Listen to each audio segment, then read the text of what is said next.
मिळालेल्या माहितीनुसार काही बहिणी बघा, आता काही बहिणीमध्ये तुम्ही येतात की नाही ते काही मला माहीत नाही, परंतु हा व्हिडिओ तुम्ही बघताना तर तुम्ही समजून जाल.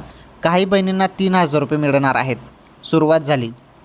आणि काही बहिणींना, आता कोणत्या काहीमध्ये तुम्ही येतात ते तुम्हीच ठरवा.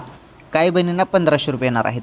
बघा, तुम्हाला जरी मागील सर्व हप्ते मिळाले असतील तर मग तुम्हाला 1,500 रुपये येतील. मग तुम्ही या काही बहिणीत आले आणि ह्या ज्या काही बहिणी आहेत 3,000 रुपये मिळणाऱ्या बहिणींना, त्या बहिणींना जून महिन्याचे पैसे आलेले नाहीत.